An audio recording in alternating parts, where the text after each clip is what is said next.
Welcome to Parsha with Purpose, where each Parsha becomes a guide to living with meaning, serenity, and joy.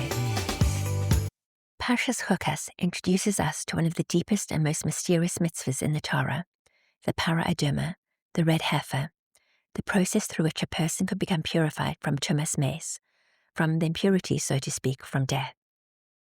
Today, without the Beis HaMikdash and without the Para Aduma, we don't have that process of purification.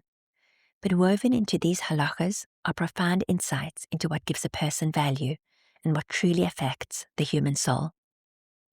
The Torah discusses different kinds of vessels and how they become tameh. Metal utensils become tameh through external contact.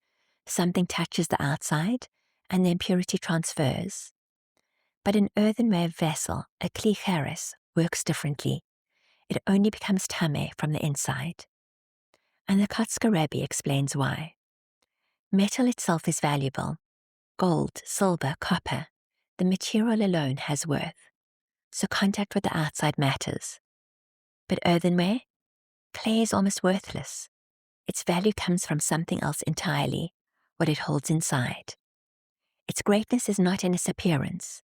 Its greatness is in its capacity. And then the Kotzker says something unforgettable. Human beings are like a kli cheres, like an earthenware vessel.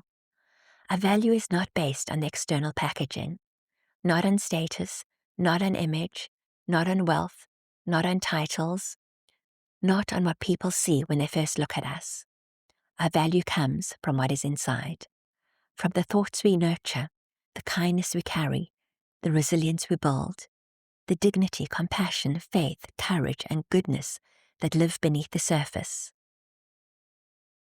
And this is something many people today need to hear, because we live in a world that constantly trains us to measure ourselves externally.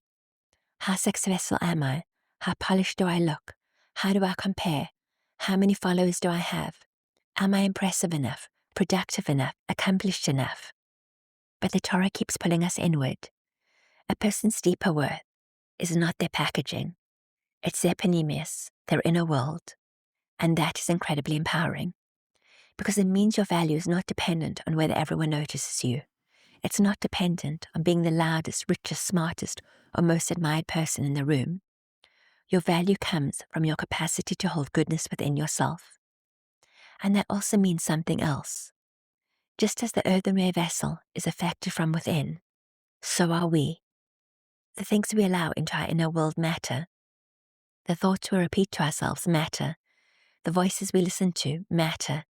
The resentment we hold on to matters. The negativity, what we watch, what we absorb, matters. And so do the good things.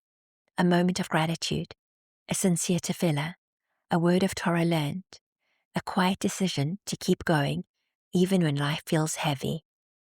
All of that fills the vessel too. And perhaps it's one of the most hopeful messages of our parsha. You do not become valuable once you achieve enough externally. You already possess immense worth because of the neshama you carry within you. Your task is not to become someone else. It is to guard, nurture, and fill your inner world with things that bring life to your soul. Because who you are inside, that is where your true value has always been. Good Shabbos.